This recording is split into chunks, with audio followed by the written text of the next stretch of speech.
Bom dia.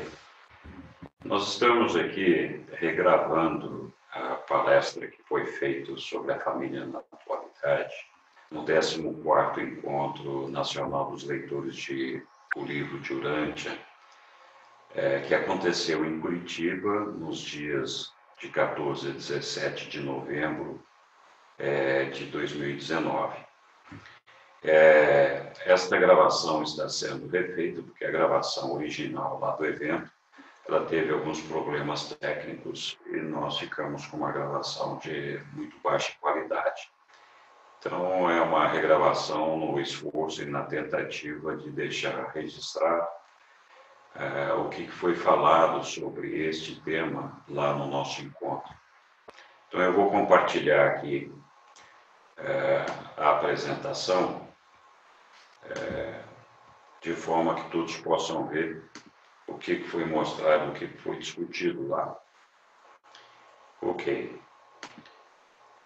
O 14º Encontro Nacional, ele teve como tema o livro de Urântia e o cotidiano, ou seja, o nosso dia a dia, os nossos desafios, os nossos temores, as nossas dificuldades e também, claro, as nossas alegrias, enfim. Então, como que nós vivemos o nosso dia a dia alinhados com os ensinamentos do livro de Urântia. Vários temas foram abordados durante o encontro nacional, tratando de temas associados a esse propósito. Nós falamos da felicidade, falamos da intolerância ou tolerância, falamos da família, tivemos 2 apresentações sobre a família, tivemos também uma palestra sobre sexualidade. Então, vamos falar agora aqui sobre o que foi discutido com relação à família no momento atual. Hoje, nós temos possibilidades abertas de diferentes organizações ou constituições da família. Temos, não que no passado não houvesse, mas também não é uma coisa tão aberta e tão transparente, né? E até aceito pela sociedade como acontece hoje. Então, hoje a gente tem famílias de 2 mães, famílias com 2 pais, enfim, existe toda uma ordem de seres organizados em torno da família que fogem, às vezes, um pouquinho da compreensão natural de uma família convencional, formada por um casal de homem e mulher com suas crianças. Nós vamos tratar aqui especialmente da família de uma maneira geral. Não vamos estar tratando aqui de um assunto específico com relação aos tipos de família que são formados. Mas é importante a gente ter presente que existe essa nova configuração, essas novas configurações que podem dar uma concepção diferente da convencional da família, né? Os ensinamentos nos colocam em um determinado momento um parágrafo que dá o que pensar, né? Então, fazendo uma introdução aqui sobre os desafios que uma família pode enfrentar, a primeira coisa que a gente se depara já numa determinada altura dos ensinamentos é a diferença existente entre homem e mulher. Então, como pode dar certo com todas essas diferenças? No documento 84, dizem os reveladores lá, se considerados na prática, o macho e a fêmea são 2 variedades distintas da mesma espécie, vivendo em associação próxima e íntima.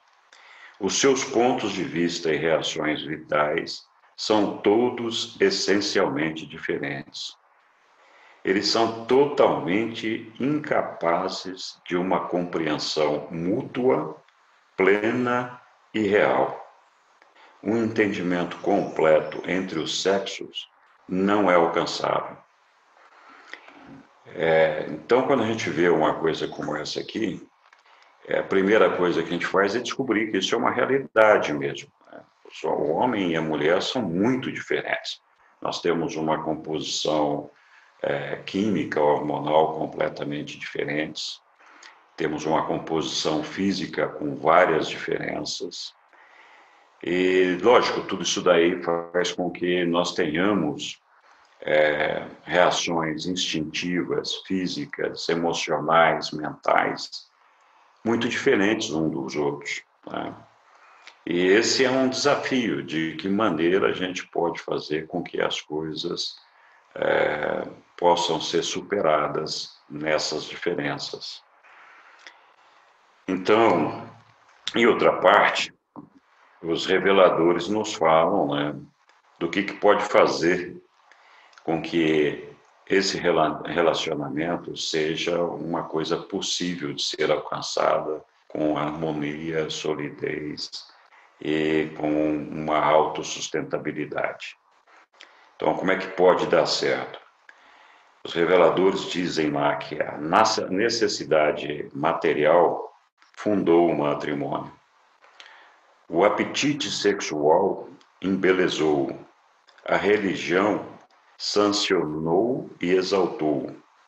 E o Estado passou a exigir e regulamentar esse casamento, né? O matrimônio. Em tempos mais recentes, o amor evoluiu e começou até justificar e glorificar o matrimônio como sendo o ancestral e o criador da instituição mais útil e sublime da civilização, que é o lar. A edificação do lar deveria, então, ser o centro e a essência de todo esforço educacional. E aqui é onde está centrado, basicamente, toda a nossa conversa de hoje, da importância do lar, da importância da família no desenvolvimento das personalidades, da sociedade e no avanço da nossa civilização, né? Então, continua lá o revelador. O lar é basicamente uma instituição sociológica. Então, o matrimônio cresceu da cooperação para a automanutenção e da associação para a autoperpetuação. Nós vamos falar mais dessa automanutenção e autoperpetuação aqui para frente. No matrimônio, o elemento da autogratificação, que é outra coisa que nós vamos falar um pouquinho mais para frente, é bastante incidental. Entretanto, o lar abrange todas as três funções essenciais da existência humana. Então, o que eles estão dizendo aqui é que a automanutenção, a autoperpetuação e a autogratificação são as três funções essenciais da existência humana, enquanto a propagação da vida faz dele a instituição humana fundamental, e o sexo torna-o distinto de todas as outras atividades sociais. Então, de um lado, os reveladores falam do desafio que é colocar um homem e uma mulher juntos, e do outro lado, eles nos falam o que faz com que esses desafios possam ser superados e a gente possa, então, ter uma união de homem e mulher. Estou falando aqui de homem e mulher, mas é claro, existem outras configurações, como nós já falamos. Pode fazer, então, com que um casal possa constituir uma família e crescer, apesar das diferenças, em harmonia, felicidade, e fazer com que as coisas funcionem bem. Então, aqui nós vamos estar discutindo o conteúdo que a gente vai estar observando, está coberto aqui da seguinte forma. desculpem. Eu vou falar primeiro da importância da família. A gente, começando aqui, eu queria dizer que as deidades constituem uma família. O próprio símbolo de Urântia, né, que fala da Trindade, fala do Pai, do Filho e do Espírito Santo, esses círculos concêntricos, mostram uma união, uma constituição unida. Mas, para dar um entendimento um pouquinho maior, quando a gente fala de Deus, Deus o absoluto, nós não temos uma ideia de Deus o absoluto como família. Para que houvesse esse relacionamento entre nós e Deus, o Pai se desdobrou, podemos dizer assim, né, fazendo um isolamento de algumas funções e partes da deidade, de forma a constituir aquilo que nós conhecemos hoje como a Trindade do Paraíso, formada pelo Pai, pelo Filho Eterno e pelo Espírito Infinito, em sua morada, em sua casa, em seu lar, que é a Ilha do Paraíso. Então, nós temos aqui já uma definição das próprias deidades da constituição da família. O nosso Pai Celestial, que todo mundo reconhece como um Pai, o Filho Eterno, que os reveladores nos dizem que em alguns momentos esse Filho Eterno, ele teria para nós como uma configuração de uma mãe, né? E o Espírito Infinito, que seria uma progênie do Pai e do Filho Eterno, né? Então, a primeira personalidade gerada já no paraíso pelas deidades, para formar e constituir essa família, né? Então, voltando aqui para o nosso conteúdo, além das deidades, a gente tem a ideia e a concepção de que a própria humanidade é uma família. Como assim? Bom, nós somos todos partes da família de Deus. Nós temos um Pai Celestial, Pai de todos nós, e todos nós somos filhos desse Pai, evidente. Então, esse mesmo amor de Deus pelo indivíduo traz à existência a família divina de todos os indivíduos, a fraternidade universal dos filhos de livre-arbítrio do Pai do Paraíso. Essa irmandade, sendo universal, é um relacionamento do todo. Então, nós somos uma família, nós temos o mesmo Pai, todos nós, o mesmo Pai espiritual, e todos nós somos irmãos espiritualmente. Então, essa constituição da família engloba toda a humanidade. Bom, além disso, nós temos no nosso universo local, o universo de Nébado, também uma constituição de família. Como é que funciona a constituição da família no nosso universo local? Então, nós já falamos lá no paraíso do Pai, do Filho e do Espírito, né? E a partir daí nós temos uma progênie que é gerada por essa trindade, e dessa progênie a gente recebe no universo local o Micael, né? E a nossa ministra divina.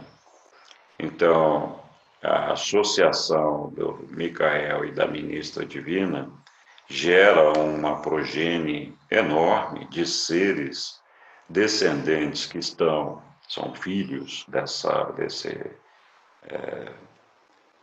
do Micael e da ministra divina, e eles estão aqui para nos ajudar, e nós mesmos, né, somos filhos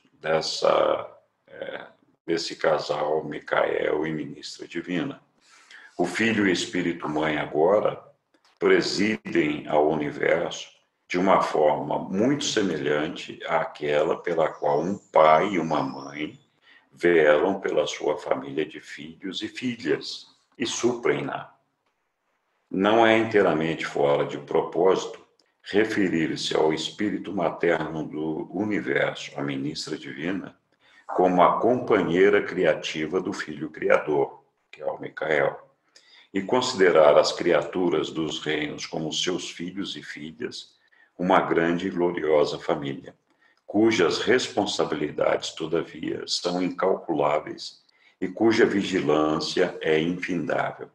Então, está aí, né, a nível de universo local, então, com o nosso Micael e a nossa ministra divina, o conceito divino de uma família formada também por todos nós que habitamos aqui neste universo criado pelo nosso Micael e a nossa ministra divina.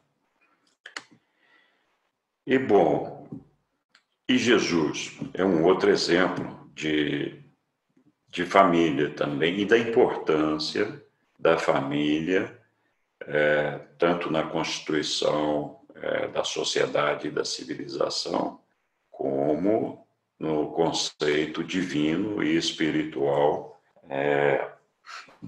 da evolução dos homens e dos mortais. Então, a família de Jesus, bom, todos nós sabemos que Jesus teve um pai e uma mãe, né? José e Maria, e Jesus teve aí uma série de irmãos, né? Então, esses irmãos de Jesus, nós vamos ver mais para frente aqui, foram em algum momento depois criados, pode-se dizer assim, por Jesus, quando o pai dele faleceu. Nós vamos falar um pouquinho mais disso. Jesus é efetivamente um exemplo vibrante da importância da família.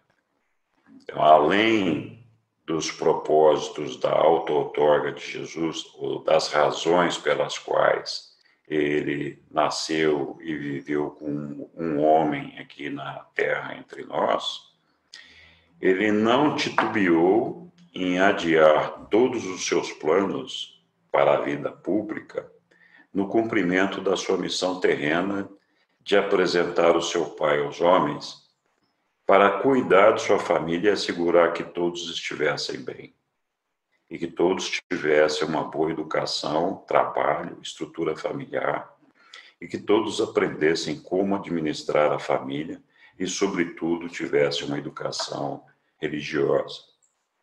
Então, eu vou falar um pouquinho mais depois disso em algum momento, mas Jesus mesmo, com toda a responsabilidade e as motivações, os propósitos da vida dele terrena, ele não teve dúvidas em adiar e postergar esses objetivos até que ele tivesse certeza de que toda a sua família estivesse devidamente educada, sustentada e organizada de forma a se automanter, a ter a sua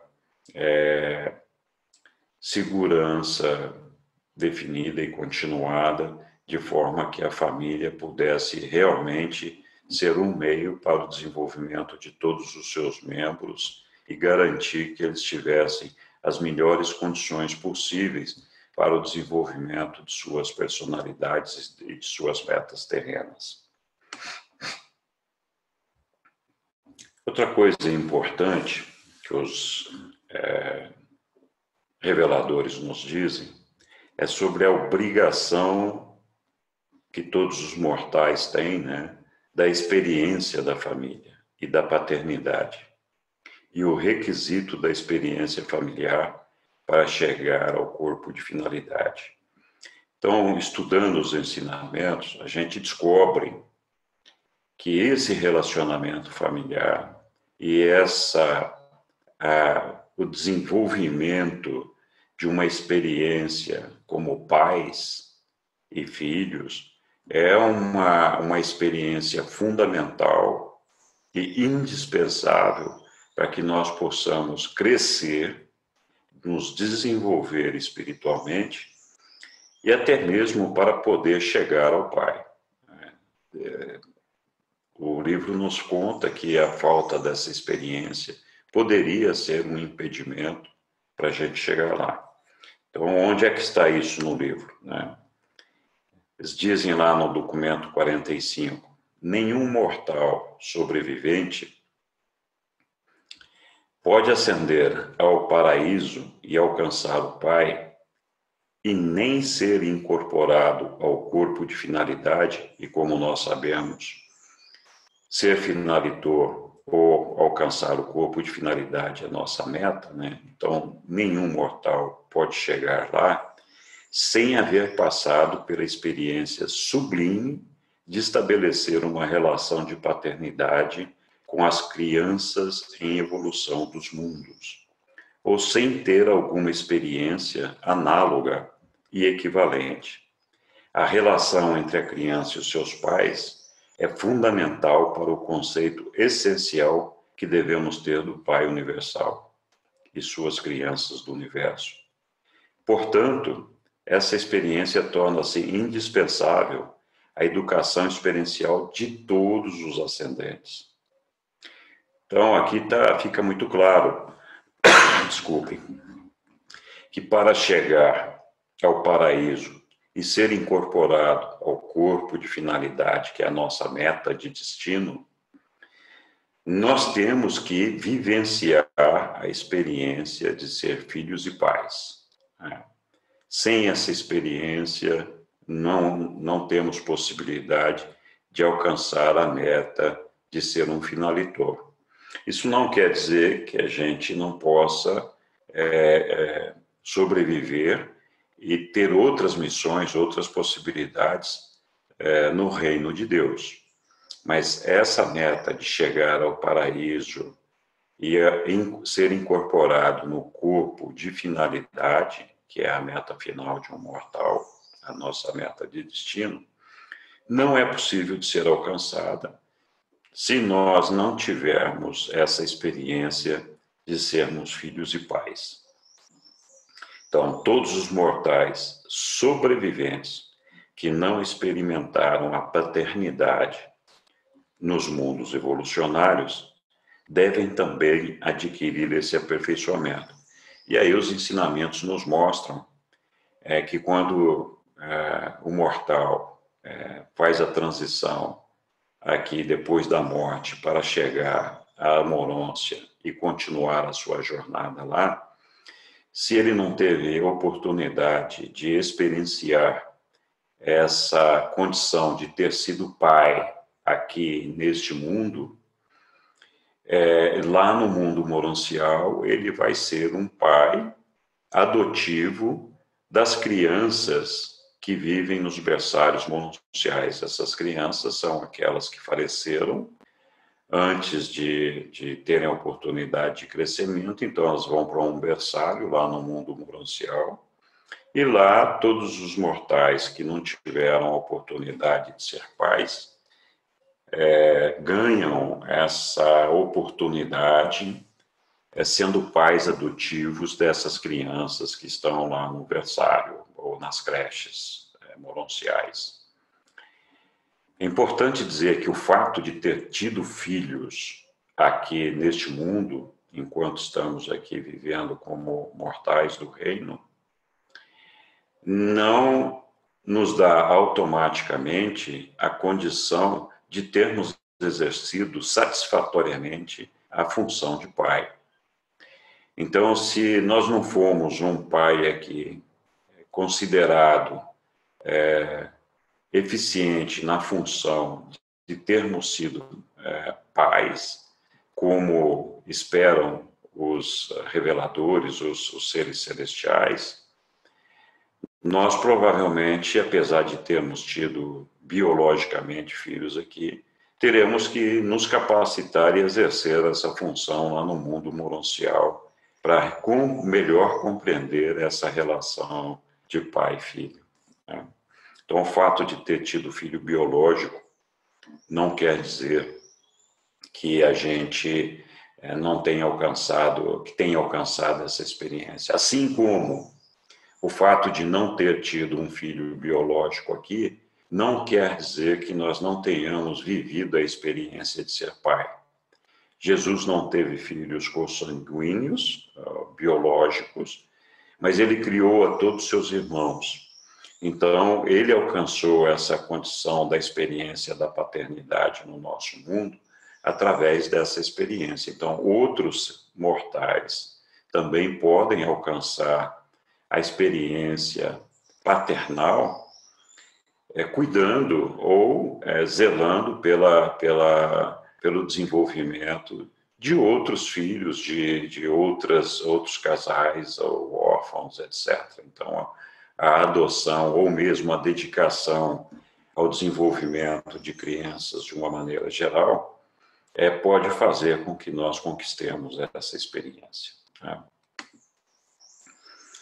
Então, o que nós cobrimos aqui do ponto de vista de importância da família, né, foi isso: as deidades constituem uma família, então já começa lá no próprio paraíso a existência da família.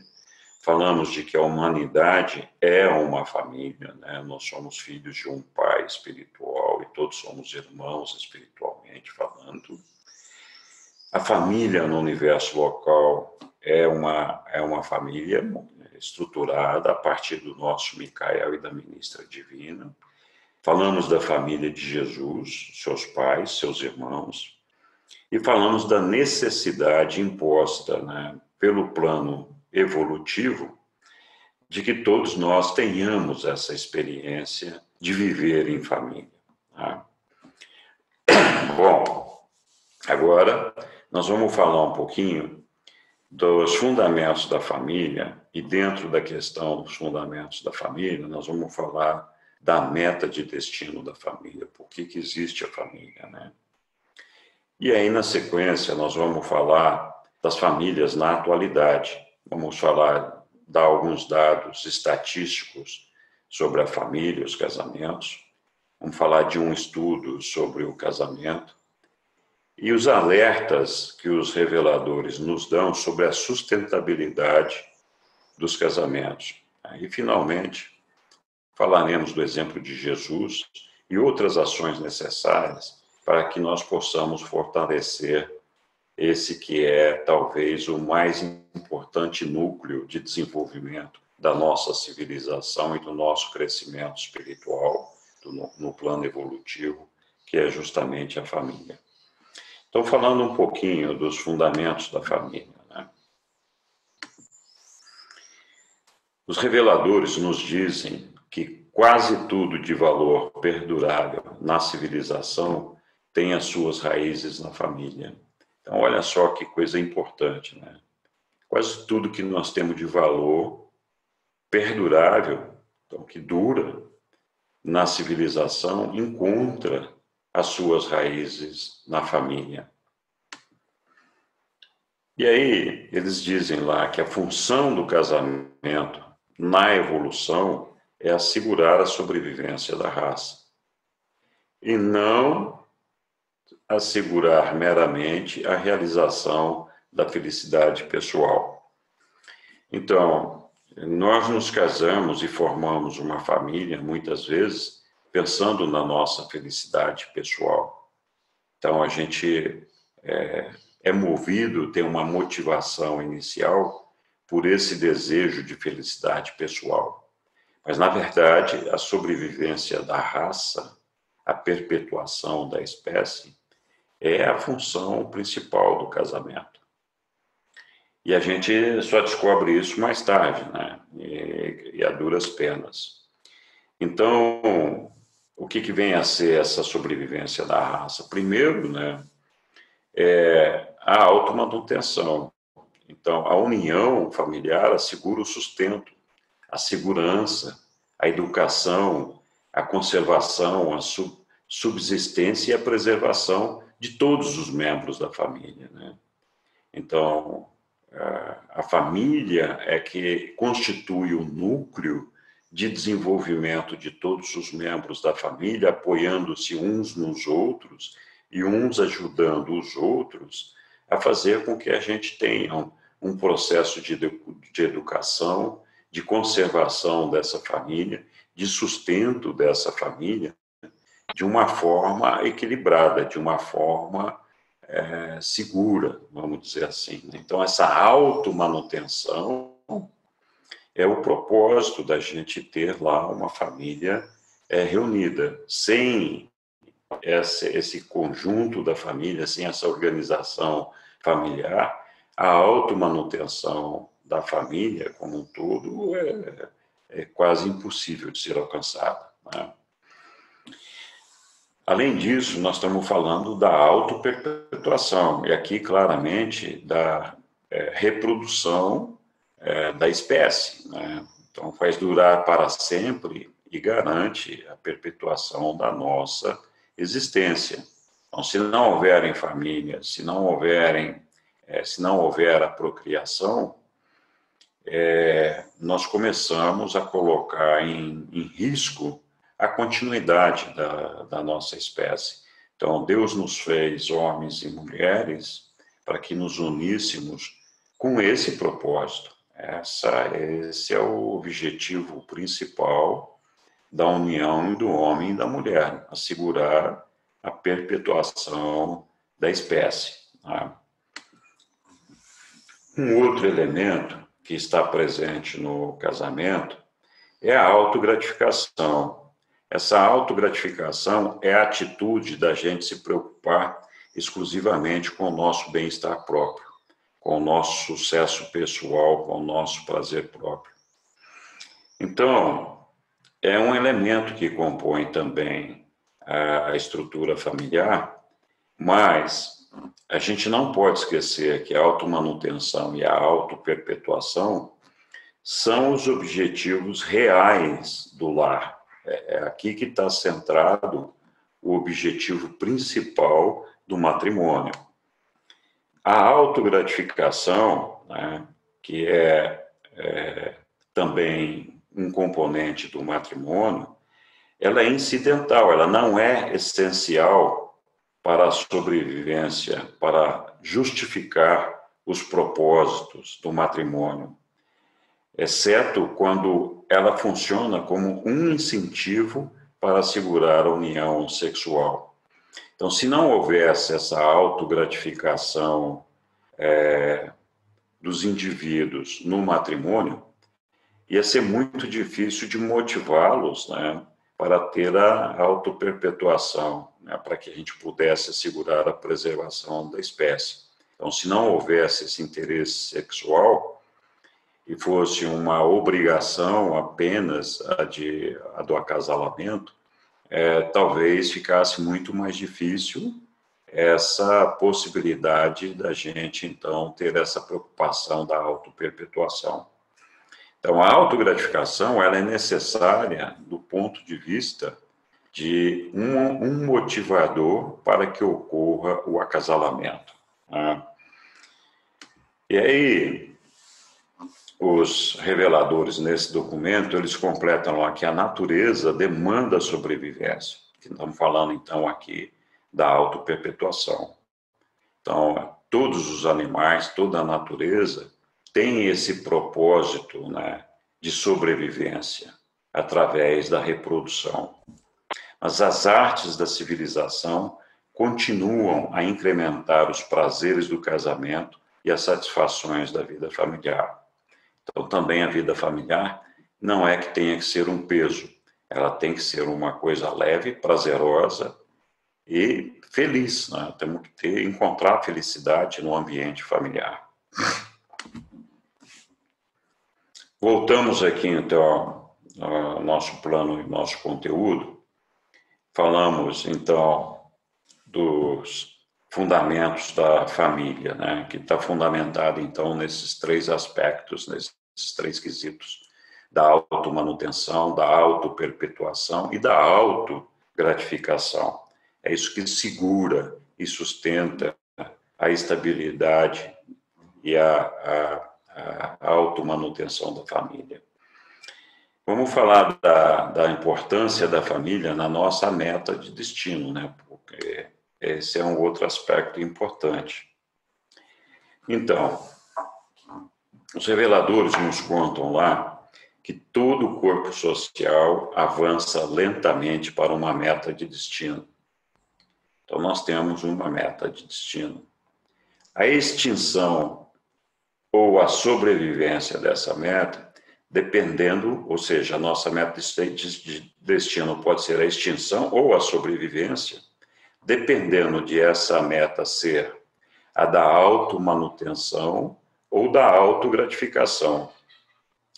Então, dizem os reveladores que a automanutenção origina a sociedade, ao passo que a autogratificação excessiva destrói a civilização. Então, veja que o nosso foco deveria estar principalmente na automanutenção e, claro, a autoperpetuação da espécie. A gente pode ter e deve ter uma autogratificação, mas quando a gente fica focado excessivamente na autogratificação, a gente termina por destruir a meta de destino da família. Duas grandes influências que contribuíram para as primeiras associações de seres humanos foram a fome de alimentos e o amor sexual. O homem tem essas necessidades instintivas em comum com o mundo animal. Então, os reveladores nos contam que lá no passado, na primitividade, a busca por alimentos, a conquista de alimentos sempre foi um desafio, né? O homem tinha que sair para caçar, não era certo que ia encontrar alimentos. Depois, quando ele voltava, era uma dificuldade para ele ter uma mulher, porque a mulher era propriedade de todos os homens da tribo. Então, nem todos tinham a facilidade de encontrar uma parceira, porque havia uma competitividade entre os homens para conseguir as mulheres que desejavam. Então, a partir dessa questão dos alimentos, da questão dessa vida social, é que essas duas influências é que motivaram, né, para a associação familiar, para a associação entre os seres humanos. Por quê? Porque a mulher, ela não ficava esperando o homem voltar para saber se tinha comido ou não, se ele tinha conseguido casar ou não.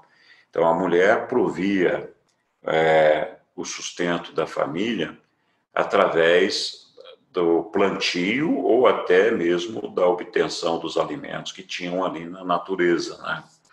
Então, ela conseguia uma forma de sustentação da família através desse trabalho dela. Então, isso fez com que houvesse uma associação do homem com a mulher para melhorar esse relacionamento da conquista dos alimentos. Além disso, o homem percebeu, né, que, claro, se ele tivesse uma mulher associada a ele, ele teria maior facilidade para resolver essa questão instintiva da autogratificação, não só o homem, como a mulher também, é claro. Então, assim, a mulher muito cedo se tornou indispensável ao esquema social em evolução. Nem tanto por causa da paixão sexual efêmera, como em consequência da necessidade de alimento. Ela era uma sócia essencial à automanutenção. Era provedora de alimento, uma companheira que podia suportar grandes abusos, né, sem ressentimentos violentos. Isso, infelizmente, acontece até hoje. Além de todas essas características desejáveis, ela era um meio sempre disponível de gratificação social. Então, isso não impede, né, que a gente tenha esse desejo de autogratificação. E os reveladores nos contam assim que o homem goze da vida, que a raça humana encontre prazer de 1001 maneiras, que a humanidade evolucionária explore todas as formas de legítima autogratificação, fruto da longa luta biológica de elevação. O homem fez por onde ganhar alguns dos seus júbilos e prazeres atuais. Mas, atenção, prestai, porém, muita atenção à meta de destino. Os prazeres são suicidas se tiverem êxito em destruir a propriedade que se tornou a instituição da automanutenção. Então, se o nosso propósito de acasalamento, de formação da família, estiver focado exclusivamente na autogratificação, né, o que acontece é que essa autogratificação tende a destruir o propósito desse matrimônio, né? E, portanto, destruir a instituição de automanutenção. E as autogratificações, então, terão de fato custado um preço fatal se acarretarem o colapso do matrimônio, a decadência da vida familiar e a destruição do lar. Então, a aquisição evolucionária suprema do homem é a única esperança de sobrevivência da civilização. Então, é muito importante, temos que entender, entretanto, que os reveladores, eles não condenam de forma nenhuma a autogratificação.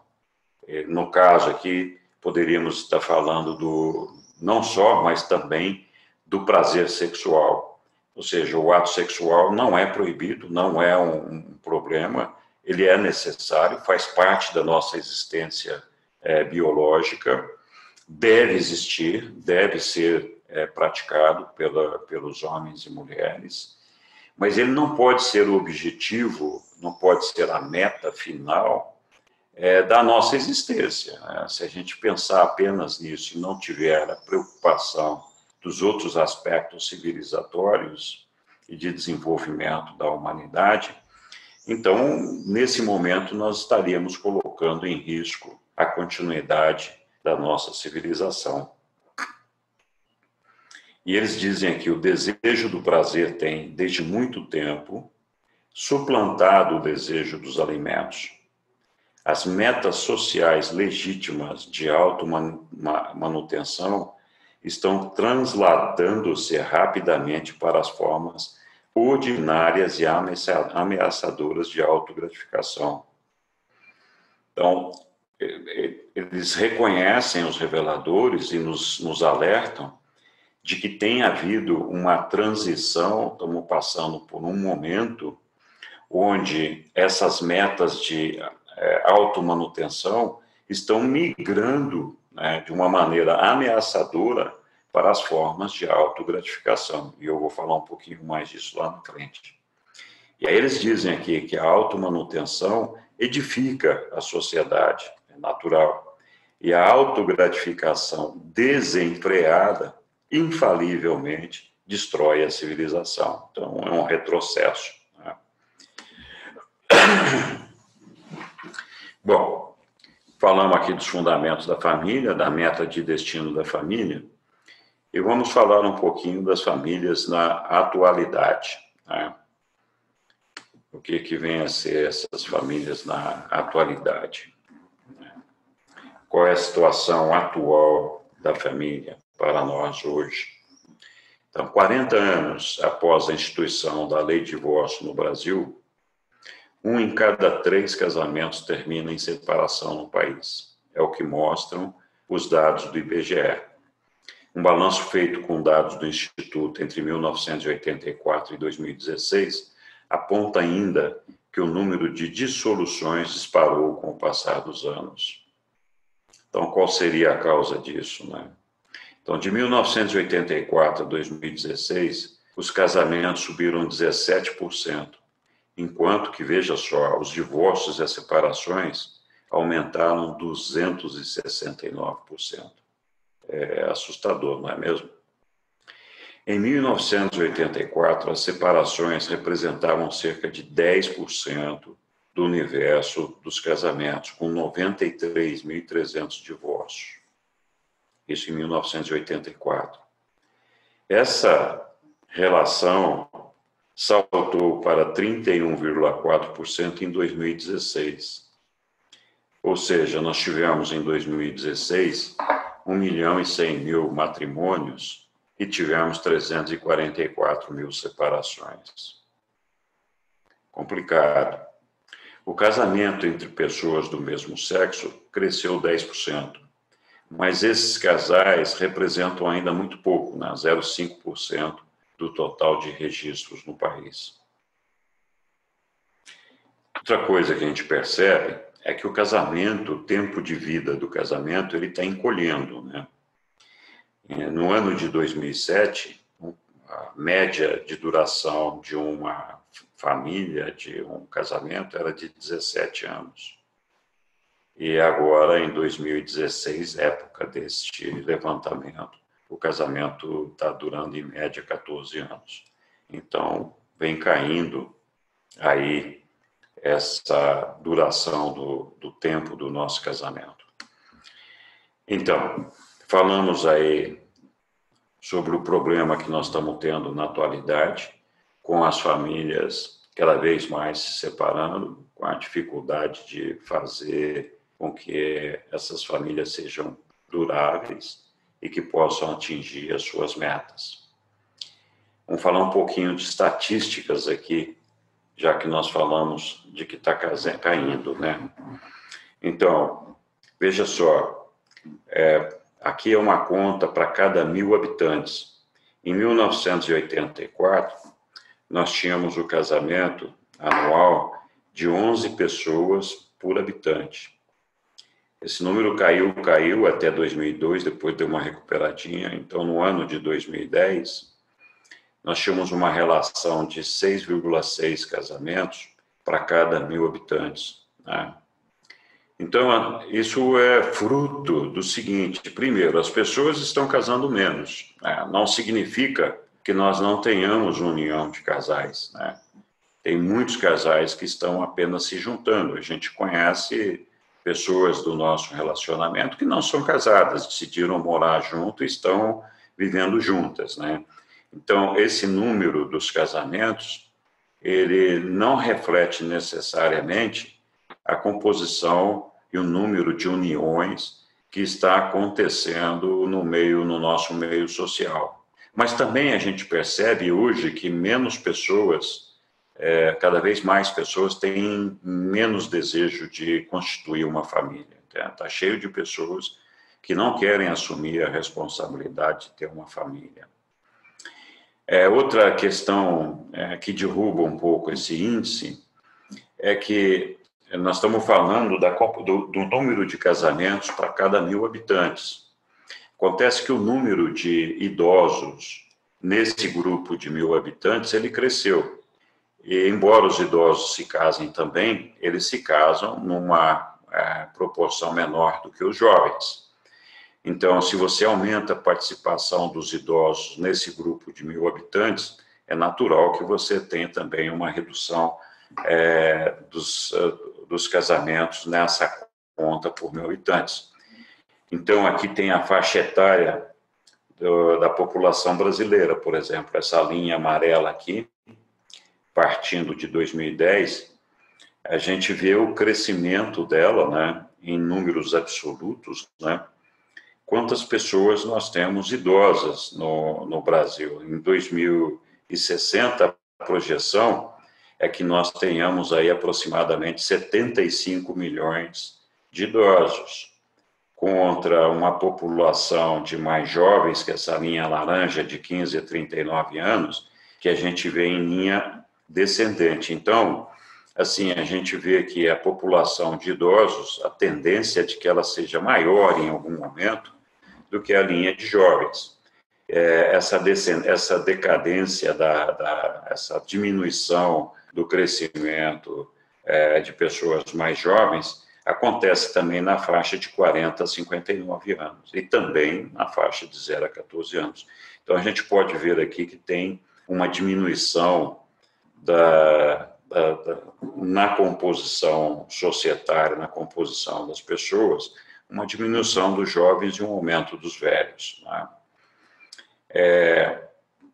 Outro aspecto interessante é que a longevidade, né, as pessoas estão morrendo mais tarde, né? Então, não só estão nascendo menos pessoas, e nós vamos falar disso depois, e essa falta de nascimento faz com que haja uma redução dos jovens na composição da sociedade e, automaticamente, um aumento dos mais idosos, mas não só essa relação faz com que tenhamos uma participação maior dos idosos, mas também o fato de que as pessoas estão vivendo mais, né? Então, em 1980, a expectativa de vida do brasileiro era de 62 anos, né?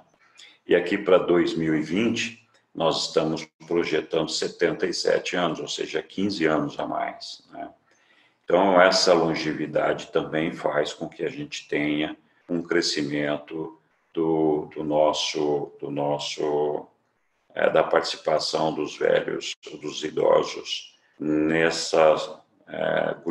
no grupo social. Os índices de natalidade, eles estão caindo também. Então, aquilo que eu falei, nós temos cada vez menos bebês nascendo. Então, no Brasil, veja só, na década de 1960, nós tínhamos uma média de praticamente 3 filhos por casal, né? Enquanto que o mundo tinha aproximadamente 5 filhos por casal, era 4,98, então nós estávamos, inclusive, acima da média mundial.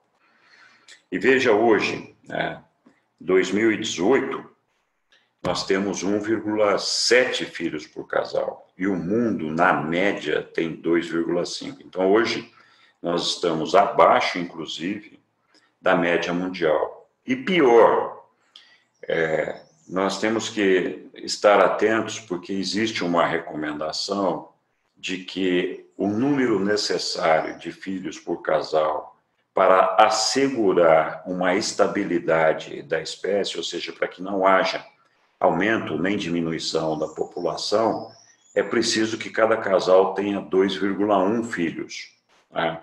Então, se os casais têm menos de 2,1 filhos, a tendência é que a população comece a cair, ela comece a diminuir, né?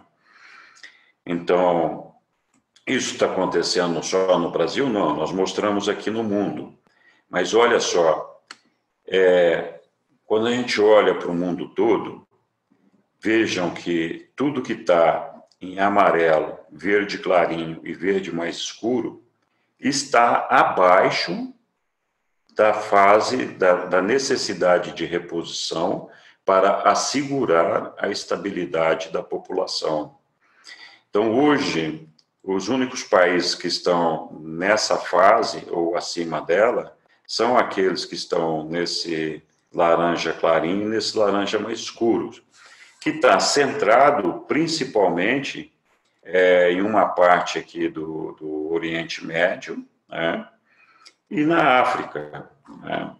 Então, tirando isso, todo o resto do mundo está num processo de redução da população. Existem projeções mirabolantes de um crescimento da população que vai alcançar não sei quantos bilhões num futuro próximo, mas por esse gráfico, por essa estatística aqui, nós podemos concluir, né, que em algum momento a população mundial ela vai diminuir, ela não vai crescer, né? Então, voltando aqui nos nossos números, né? Então, outra coisa que interfere bastante no desenvolvimento familiar, nas famílias, é o poder aquisitivo da população. Então, é evidente, o poder aquisitivo da população, assim como o grau de instrução, ele tem aumentado. E quanto mais instruído, quanto mais poder aquisitivo o homem tem, menos filhos ele deseja ter, né? De outro lado, a homossexualidade é melhor aceita hoje. Então, talvez, não sei, se a gente tem uma percepção de que hoje o número de homossexuais no mundo proporcionalmente ao de heterossexuais cresceu absurdamente, ou se é apenas o fato de que a homossexualidade é melhor aceita, então ela é mais vista, melhor vista atualmente, né? Então, talvez essa relação proporcional de homossexuais em relação aos héteros hoje não seja muito diferente no passado. Mas a impressão que a gente tem quando a gente anda nas ruas ou nos meios sociais é de que houve um crescimento da população homossexual. Então, a dúvida é se ela realmente cresceu, aumentou, ou é apenas ela está se mostrando e se revelando, né? Mas a gente hoje percebe claramente que existe uma quantidade grande de homossexuais e talvez isso seja até alguma coisa planejada para ajudar a diminuir a população no mundo. Nós não sabemos se é ou não, mas talvez seja um dos fatores que também contribui para que tenhamos um melhor número de nascimentos, né? Mas não impeditivo para a constituição de outras famílias, porque as famílias podem ser formadas com homossexuais, não há nenhum impedimento para isso, né? Outra coisa interessante para ser observado, e aqui falando das separações, é que as separações, veja só, está nessa linha de baixo aqui desse gráfico, né? Então, a gente, se somar das separações e divórcios, nós chegamos num número aqui de 2,3 pessoas, né, ou casais, por 1.000 habitantes, que dá mais ou menos aquela relação de 1/3 dos casamentos por 1.000 habitantes. Então, por que essas separações estão acontecendo, né? Então, vamos falar aqui um pouquinho dos divórcios e qual é a tendência disso no mundo. Então, aqui eu tenho um gráfico mostrando o divórcio em Portugal e na Europa. Essa linha azul representa Portugal e essa linha laranja ou amarela representa a Europa. Então, a gente vê que houve, tanto em Portugal como na Europa, uma tendência de crescimento das separações. Nós atingimos lá um pico, né? E depois desse pico, essas separações começaram a diminuir. Nós sempre lembrando que nós estamos falando aqui em divórcio por 1.000 habitantes, né? Na Europa aconteceu a mesma coisa, né? Nós chegamos num pico de 2,1, e agora, aparentemente, essa curva está estabilizada, com um modesto decréscimo, e talvez seja uma sinalização de que isso está diminuindo também, né? Então, uma coisa curiosa aí. Também, veja que no Brasil, o nível de divórcio também é de 2, alguma coisa, 2,3, se não me falha a memória, e está muito próximo desses números da Europa e de Portugal. Não estamos muito longe disso daí. Mas eu espero que aqui no Brasil a gente também tenha chegado no pico da curva e comece a diminuir. Aqui, apenas a título de curiosidade, eu trouxe, porque eu sei que muita gente se preocupa com isso, e muita gente pergunta, e com relação aos muçulmanos, né, existe a teoria da conspiração de que os muçulmanos vão dominar o mundo porque eles reproduzem mais e que eles têm muito mais filhos do que os outros, etc, etc, etc. Então, aqui eu trouxe alguns dados estatísticos que desfazem um pouco desse mito, né? Então, aqui está uma estatística feita no período de 2010 a 2015 sobre a fertilidade dos muçulmanos por região, né? E aqui nós estamos falando da África subsaariana, do Oriente Médio e o norte da África, da América do Norte, da Ásia no Pacífico, né? Da Europa e a média mundial.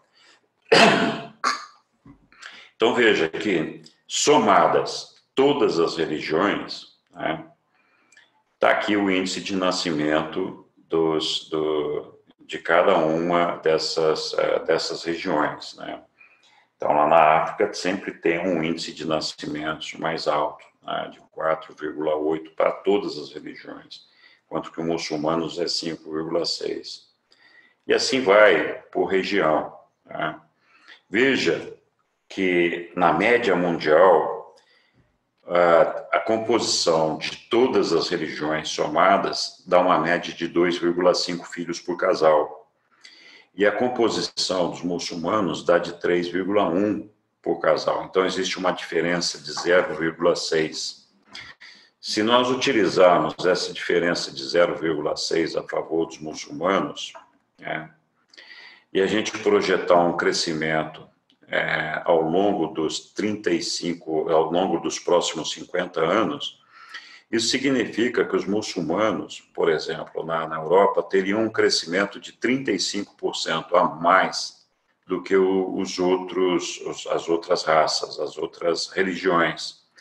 Então, se mantida essa diferença, ou seja, se não chegasse nenhum muçulmano novo lá na Europa, e tivesse hoje como está lá, e fosse só a partir do crescimento da população, isso significa que nós teríamos lá na Europa uma população, daqui a 50 anos, de 26 milhões contra os atuais de 400 milhões europeus, ou seja, é uma utopia a gente achar que os muçulmanos vão dominar a Europa, etc. É evidente que eles estão crescendo, é evidente que eles estão chegando em grandes números lá, mas não por uma teoria conspiratória de dominar a Europa através da religião muçulmana, mas sim fugindo das situações que eles enfrentam de calamidade nas suas origens, né? E a gente percebe claramente que hoje eles estão muito próximos, né, em termos de índice de nascimento. Outro aspecto importante é que existe uma mudança cultural, né? A ideia de que nós vamos preservar a cultura e a religião estando num outro meio é um pouco utópica, né? Quando você faz uma migração de um lugar para o outro, a tendência é que os costumes e os hábitos do novo lugar sejam absorvidos pelas pessoas que chegaram. Então, na primeira geração, possivelmente vai se buscar preservar a totalidade daqueles hábitos que a gente traz com a gente quando chega num lugar novo.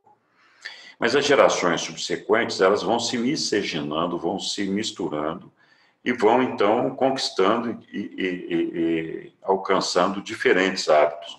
E a tendência, vejam bem, a maioria dos muçulmanos é muito pobre, estão concentrados principalmente ali na África, né, como nós já falamos. E os pobres têm uma tendência de ter mais filhos. À medida que você alcança uma sociedade mais evoluída e tem a oportunidade de desenvolver, conquistar novos status, ter uma situação econômica melhor, como os reveladores dizem, à medida que você tem mais poder aquisitivo, você tem menor geração de filhos, né? Isso é uma realidade. Então, um aspecto importante que motivou essas separações é o fato das mulheres terem conquistado mais independência econômica, né? Então, é indiscutível que a mulher hoje tenha uma posição diferente na sociedade. Ela não é hoje tão dependente do homem como foi no passado. E assim como o homem, a mulher aspira a ter um sucesso profissional. Então, muitas mulheres hoje não querem se casar, ou quando se casam não querem ter filhos, porque elas querem ter uma vida profissional própria e uma vida profissional bem-sucedida. E isso também é uma forma de autogratificação.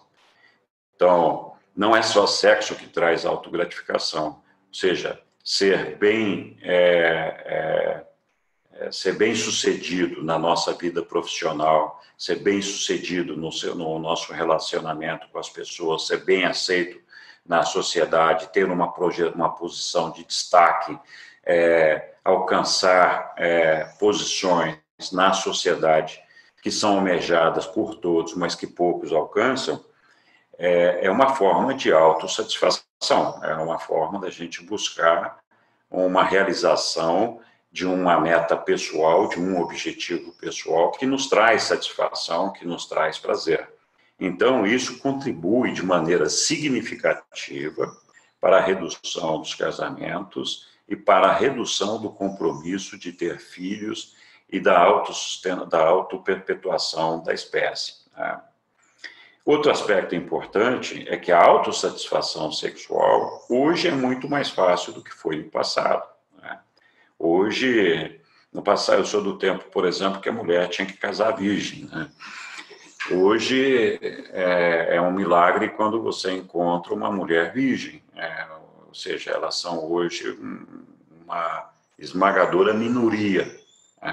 Então, hoje, a liberdade sexual entre homens e mulheres é tão grande que, muitas vezes, aquele impulso da autogratificação pelo sexo fica satisfeito já nessa liberdade que tem de ter sexo quantas vezes quiser, com o número de pessoas que quiser, dispensando, então, a necessidade de ter o casamento para que isso aconteça. Então, isso é uma forma também de fazer com que o casamento seja menos desejado hoje.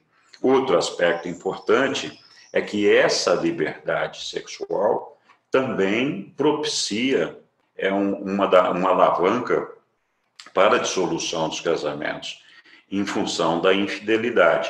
Então, tendo essa facilidade toda, hoje o homem precisa ter muito mais autocontrole do que tinha no passado para evitar a infidelidade. Quando eu falo homem, estou falando o homem e a mulher.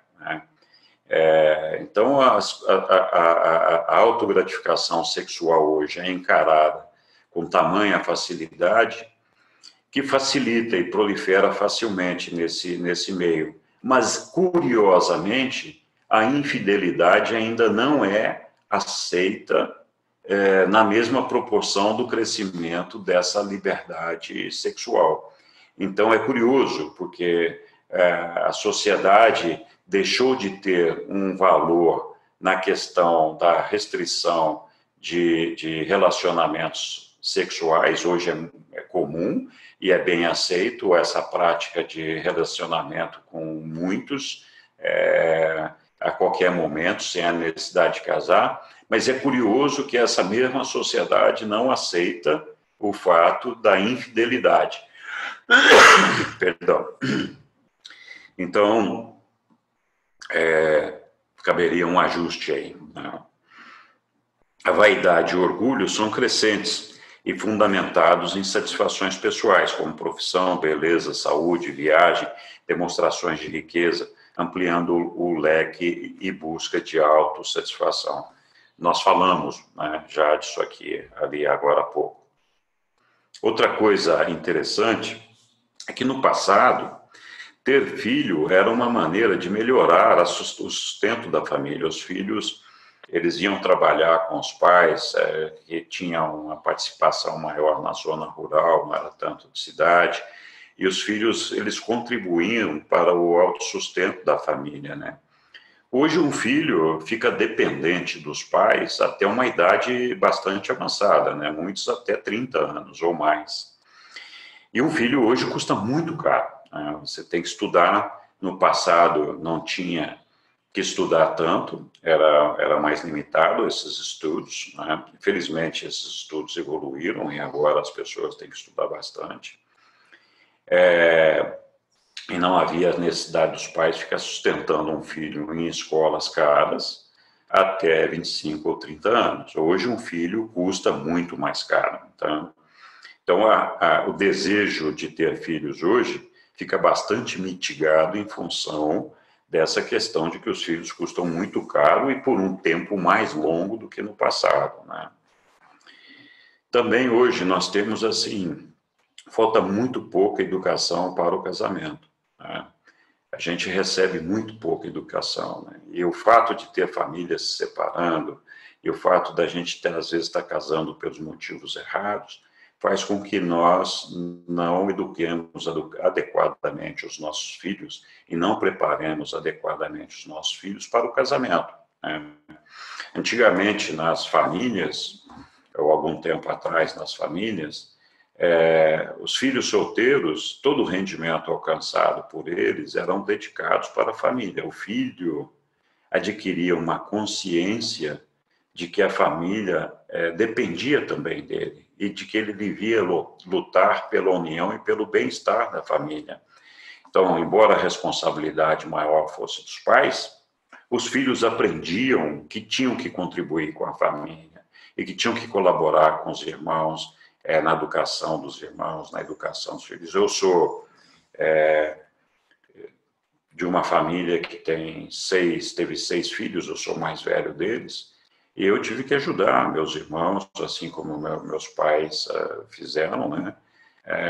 Na medida do possível, para que eles também pudessem ter mais segurança, mais conforto, estudar e tudo isso, né?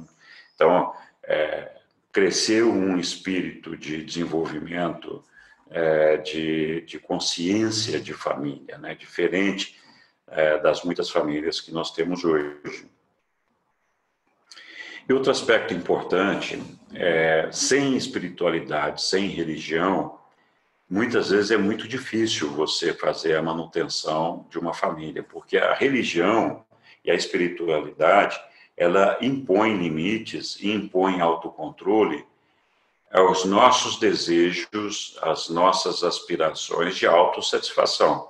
Quando nós não temos um autocontrole para segurar a autossatisfação, então a coisa tende a caminhar para uma exacerbação da autossatisfação, fazendo com que, então, o desejo de casar e de manter e sustentar uma família seja altamente diminuído, né?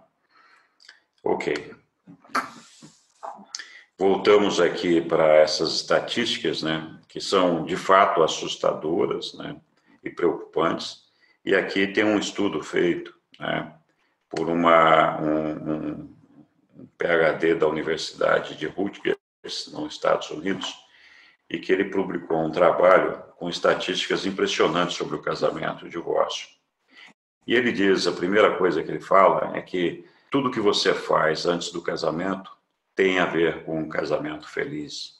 Então, aqui, quando a gente fala lá da educação para a família, evidentemente fundamental para isso. Se você tem uma criança que desde pequenininha ela cresce com essa consciência de que a família é uma coisa importante, quando ela casar, ela vai ter essa preocupação de que a família seja uma coisa importante.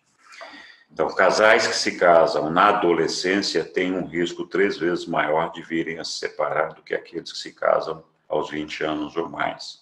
Hoje já não é tão comum casar com menos de 30 anos. Antigamente as pessoas casavam com 15, 16, 17 anos, né? Pessoas com valores e objetivos de vida semelhantes têm uma chance maior de ter sucesso no casamento. Então, veja só, tem um mito de que a regra dos opostos atraem, né, as pessoas, né? Essa regra pode valer, talvez, para os aspectos físicos. Na área de relacionamentos, os opostos têm dificuldade de se manterem juntos. É muito claro, uma pessoa culta vai ter mais dificuldade de se manter com uma pessoa que não tem cultura nenhuma, uma pessoa que tem uma preocupação com determinados aspectos da vida, vai ter melhor relacionamento com uma pessoa que se preocupa com esses mesmos aspectos. Se a gente tem pontos de vista diferentes sobre todas as coisas, esse relacionamento fica mais difícil. Apesar do crescente número de casamentos com filhos de outros relacionamentos anteriores, o estudo concluiu que essa é uma das características menos desejáveis na busca de um parceiro potencial, né? Então, esse é outro problema. A tendência de que famílias separadas, às vezes, tenham dificuldade, se tiverem filhos, de fazer uma nova família, um novo relacionamento. Então, geralmente, fica aquele negócio da família solteira, né? Ou a família compartilhada, que é o que está na moda hoje, né? Que uma hora fica com o pai, uma hora fica com a mãe, ou às vezes sempre com a mãe, às vezes sempre com o pai, né? Homens e mulheres que possuem um nível superior possuem uma probabilidade maior de casar e continuar casado do que aqueles que não possuem, né? Então, assim, quanto mais cultura, a ideia de que talvez tivesse maior probabilidade de se manter no casamento. Eu coloco um pouco em dúvida isso daqui, mas é o resultado da estatística. Aquele conceito antigo de que mulheres com alto nível de escolaridade teriam dificuldade de casar, podia ser verdade em 2020, hoje em 1920. Hoje as estatísticas revelam o contrário. Acho que talvez aqui a estatística esteja mais relacionada ao fato de que no passado as mulheres não costumavam ou não lhe permitiam estudar, né? Infelizmente. Hoje, é desejável que a mulher tenha uma cultura equivalente ou igual ou até superior à do marido, para ter um bom relacionamento com o marido. Outra coisa interessante, olha só, morar junto antes do casamento não proporciona uma fase de teste válida. Pessoas com várias experiências de coabitação antes do casamento demonstraram possuir uma propensão maior a conflitos no casamento, infelicidade conjugal e eventual divórcio do que aquelas que não moraram juntas antes. Interessante isso. Ainda, o casamento ajuda as pessoas na geração de renda. Então, muitas pessoas acham que o casamento custa mais caro do que viver solteiro. E não é verdade. O estudo concluiu que pessoas casadas progridem mais financeiramente, aquela questão da autossustentabilidade, né? E das limitações de se impor um planejamento melhor de vida econômica, né? Pessoas casadas experimentam uma satisfação emocional e física maior em sua vida sexual do que os solteiros, ou aqueles que apenas coabitam, né? Então, a estatística mostrou que a satisfação sexual dos casados é muito superior à satisfação dos solteiros. Então, fica muito aquele negócio de que eu quero aproveitar a vida, né? Na verdade, honestamente falando, aquelas pessoas que são casadas, bem casadas, e têm um relacionamento de casal harmônico, bem desenvolvido, elas são muito mais felizes e muito mais satisfeitas no seu relacionamento sexual do que os solteiros. Pessoas cujos pais se divorciaram são ligeiramente menos propensos a casar-se e muito mais propensos a divorciarem quando casam. De acordo com o estudo, as chances de divórcio praticamente triplicam quando um dos cônjuges vem de lares nos quais os pais são divorciados. Uma pena isso, né? Para uma grande parcela da população americana, o risco de divórcio está abaixo de 50%, apesar dos altos números de divórcios gerais. O percentual tem diminuído nas 2 últimas décadas. O risco de divórcio é abaixo de 50% entre pessoas com bom nível educacional em seu primeiro casamento. Entre pessoas que se casam acima dos 20 anos de idade, que não viveram com diferentes parceiros anteriormente, que possuem um forte senso de religiosidade e que se casam com pessoas da mesma fé, os índices de divórcio são muito, mas muito menores, né? Então, tá aí algumas dicas importantes de coisas que favorecem ou ajudam, favorecem o divórcio ou ajudam a manutenção do casamento. Os reveladores nos fazem vários alertas sobre a sustentabilidade dos casamentos. E eu vou falar um pouquinho aqui desses alertas, porque eu acho bastante importante a gente ter uma noção do que eles nos falam sobre isso, né?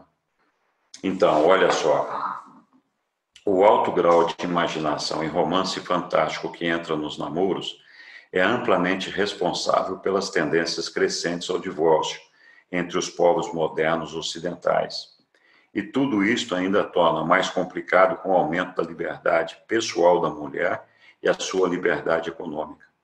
O divórcio, facilmente obtido, resultado da falta de autocontrole, nós falamos disso, e esse autocontrole é importante na questão da infidelidade ou fidelidade. Então, resultado da falta de autocontrole ou fracasso no ajuste normal das personalidades apenas conduz diretamente de volta àqueles estágios rudes da sociedade dos quais, só muito recentemente, o homem emergiu, e como resultado de muita angústia pessoal e sofrimento racial. Então, qualquer semelhança com nossa atual condição da nossa sociedade é mera casualidade, né? Então, todavia, enquanto a sociedade falha em educar apropriadamente as crianças e os jovens, e nós claramente falhamos nessa educação, enquanto a ordem social deixa de prover a educação pré-marital adequada, nas escolas também a gente e a própria sociedade não tem um esquema de prover essa educação, e enquanto o idealismo juvenil pouco sábio e imaturo for o árbitro para ingresso no matrimônio, nessa mesma medida o divórcio continuará prevalecendo. Ou seja, é fundamental que a gente tenha a preocupação de melhor preparar os nossos filhos e toda a sociedade para se conscientizar da importância da família e para que a gente tenha um foco adequado nesse relacionamento familiar, né? Então, enquanto o grupo social deixar de prover a preparação dos jovens para o casamento, nessa extensão, o divórcio deverá funcionar como uma válvula de segurança social a impedir situações ainda piores durante as idades do rápido avanço dos costumes em evolução. Preocupante isso aqui.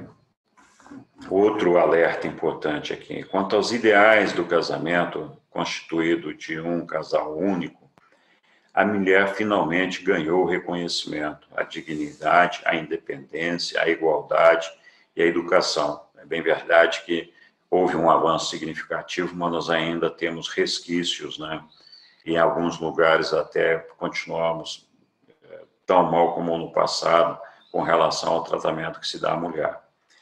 Todavia, será que todas essas conquistas que foram alcançadas, né, será que ela se demonstrará digna de toda essa conquista nova e sem precedentes?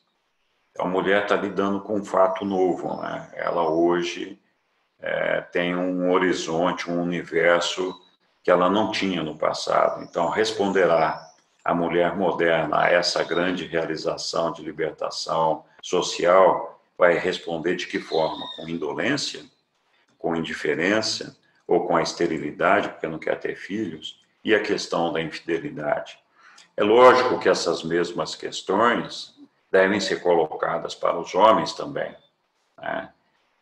Os homens já vêm de uma civilização onde eles tinham uma predominância, uma ascendência, uma independência econômica, etc. O que não quer dizer que pela própria constituição e natureza, como a sociedade foi desenvolvida, que o homem se cuidasse com relação à infidelidade, né?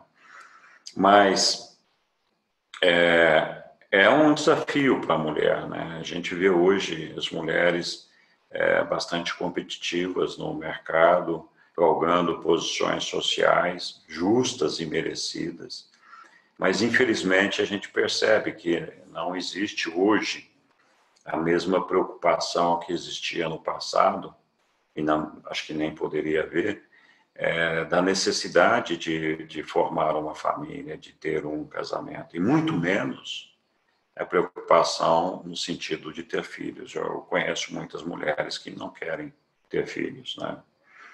Hoje, no século XX, a mulher está sendo submetida, talvez, né, ao teste mais crucial da sua longa existência no mundo.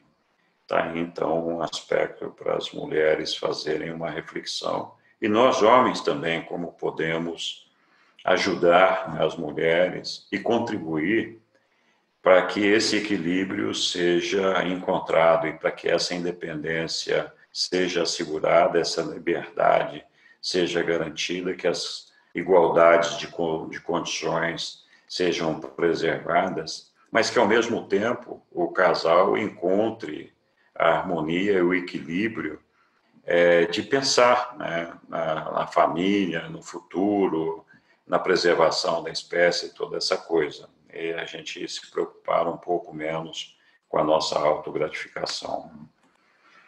Ainda, a liderança social é transformada por meio do discernimento espiritual. Então, a revelação nos conta, em muitas passagens, que a sociedade evoluiu e avançou através dos avanços espirituais, né? Não só dos avanços tecnológicos ou outros, mas o discernimento espiritual é fundamental para que a sociedade possa crescer, né? E porque, assim, a religião impede todos os movimentos coletivos de perderem de vista os seus verdadeiros objetivos. Então, essa é uma verdade. É a religião que impõe freios à sociedade para ela se perder completamente nas suas metas de destino, né? Assim como as crianças, a religião é a grande unificadora da vida da família.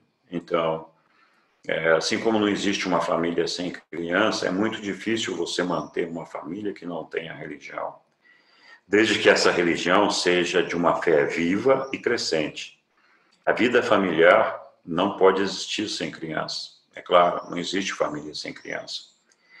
Pode ser vivida sem a religião, mas se assim for, as dificuldades dessa associação humana íntima ficam enormemente multiplicadas, né? E é natural, que a gente deixa de exercer o autocontrole em muitas áreas que a religião nos impõe o autocontrole. Durante as primeiras décadas do século XX, a vida da família, junto com a experiência religiosa pessoal, que mais sofre com a decadência consequente da transição entre as antigas lealdades religiosas e os novos significados e valores que emergem.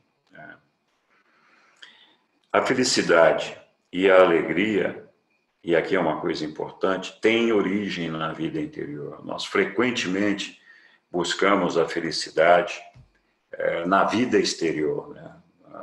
Na conquista material, no carro novo, na casa nova, no emprego e toda essa coisa, né? E curioso, porque a gente encontra muitas pessoas bem-sucedidas na vida, com grandes posses, extremamente infelizes, né? E às vezes encontramos pessoas de poucas posses, humildes, né? Até sem estudos, mas extremamente felizes, né? Então, de onde vem essa felicidade? Aqui está certo, a felicidade e a alegria têm origem na vida interior. Quando nós buscamos essa felicidade no exterior, existe a tendência à autogratificação, e a autogratificação, como nós já falamos, é destrutiva, né? Vós não podeis experimentar o regozijo verdadeiro completamente a sós. Então, ninguém nasceu para ser sozinho. É uma ilusão o desejo de ter uma liberdade de estar sozinho, né? Uma vida solitária é fatal para a felicidade. Nenhuma pessoa consegue ser feliz se estiver sozinho. E sozinho aqui não significa isolado. Significa não ter alguém para compartilhar o seu dia a dia, para compartilhar a sua vida. Então, apesar de você ter, talvez, muitos amigos, um relacionamento social intenso, o fato é que a sua vida é sozinha, né? Você desenvolve as suas atividades de uma maneira individual, sozinha, sem compartilhamento. Até mesmo as famílias e as nações desfrutarão mais da vida se compartilharem uns com os outros. Então, está aí o alerta que os reveladores nos fazem, né, sobre as dificuldades que nós estamos enfrentando hoje e que a gente deveria parar para fazer uma reflexão, né.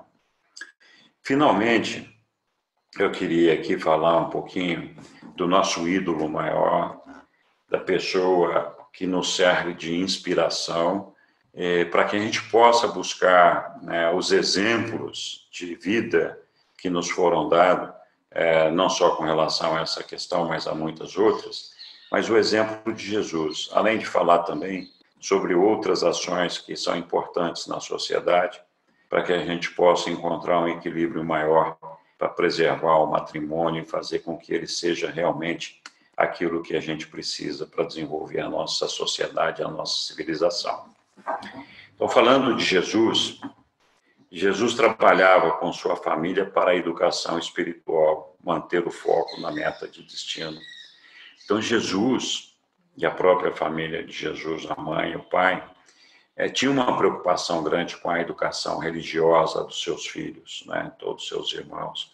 Todos eles aprenderam a estudar a religião, a se devotar ao Pai, tinham uma religiosidade muito forte e um desenvolvimento espiritual muito forte. Então, Jesus tinha essa preocupação com todos os seus irmãos, né? E mantinha sempre essa foco no destino, que é alcançar o Pai, chegar ao Pai, né? Ele educou sua família, mostrando como todos deveriam trabalhar e cooperar para a autossustentação da família. Então, depois que o pai de Jesus, José, morreu, ele estava aí por volta de 13, 14 anos, ele teve que assumir a chefia da família, e nessa época ele já tinha 7 irmãos e Maria estava grávida de Ruth, a sua irmã caçula, que nasceu depois do falecimento do pai. Então, no total, ele tinha 8 irmãos, né? E Jesus, então, assumiu essa responsabilidade. E os ensinamentos, as revelações nos mostram, desde essa época até a sua fase adulta, a preocupação de Jesus em manter essa família unida e ter essa família toda trabalhando para o sustento dessa família. Eles passaram por fases muito difíceis, de grande dificuldade financeira, né, com grandes carências, mas Jesus incentivou e ensinou todos os seus irmãos a trabalharem. Não tinha nenhum deles, mesmo os menores, que não tivessem uma função na família, que não tivessem algum trabalho, né? Então, todos eles cooperavam para que a família pudesse se autossustentar. E todos eles tinham bastante ênfase na educação, né, preparando-os para o matrimônio. Então, Jesus insistiu muito na educação de todos os seus irmãos.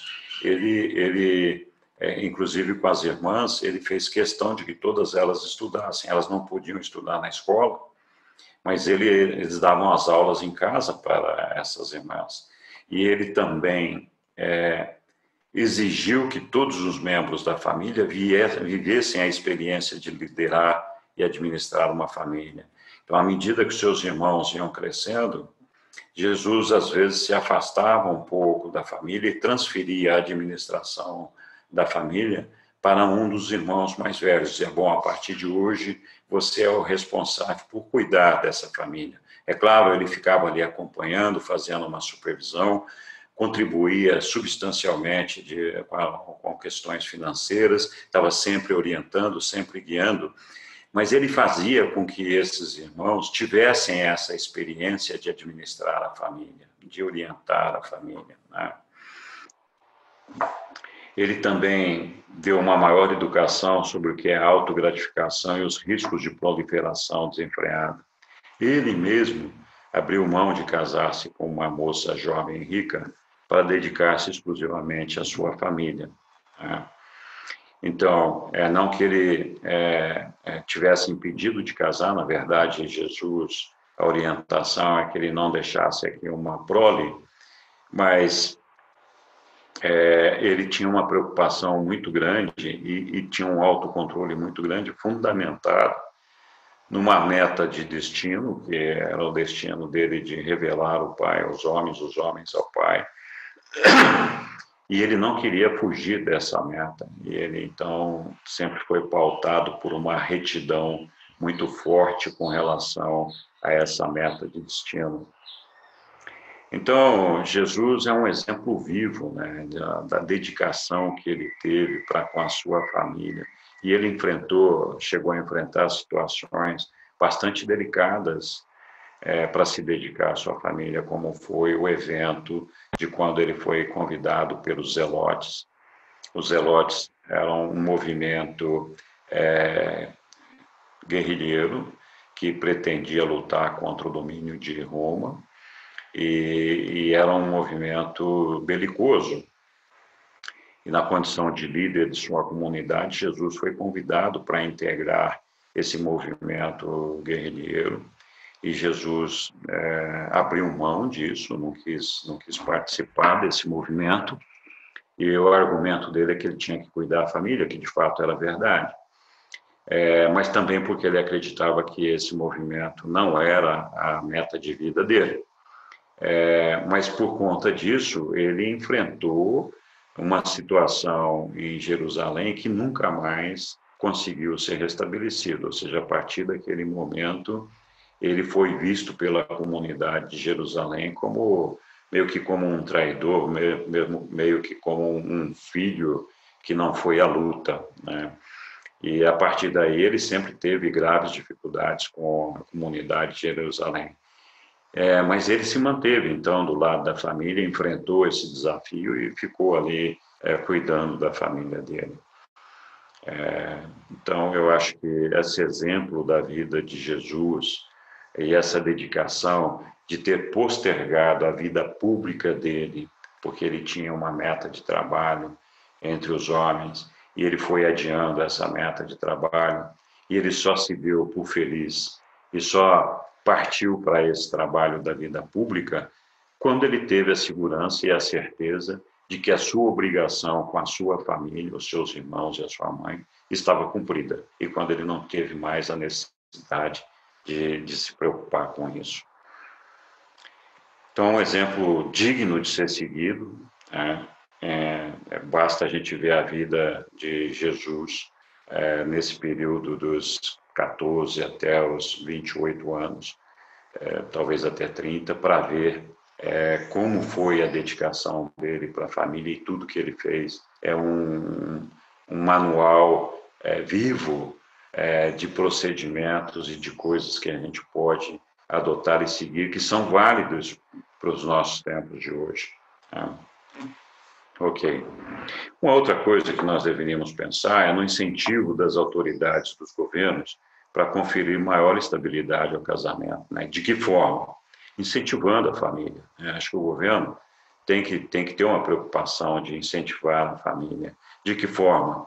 Ora, hoje nós temos dificuldade até com relação às deduções de impostos que são feitos, né? Então, quanto que a gente pode deduzir de um dependente no imposto de renda, por exemplo, né? Então, existe assim, hoje a família não tem muitos incentivos do governo. A fertilidade também deveria ser incentivada. Nós temos alguns países na Europa hoje que o índice de fertilidade está tão baixo que eles têm incentivado, de que forma? Reduzindo os custos sociais e econômicos para esses filhos, né? Então, ter escola gratuita, que essa é a obrigação do Estado, fornecer um ensino de boa qualidade, para que os pais possam, então, colocar seus filhos e não ter que despender grandes valores para que eles possam ter uma boa educação. Alguns estados, alguns países dão uma ajuda para aqueles pais que têm mais filhos, né?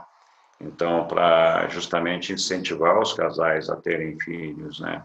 Fortalecendo, então, essa relação familiar. Então, eu acho que, assim, tem muito na questão de educação, direito sucessório, na parte de previdência social, saúde e tudo mais. Hoje, até ter um filho no hospital é um problema, é caro, até isso é caro.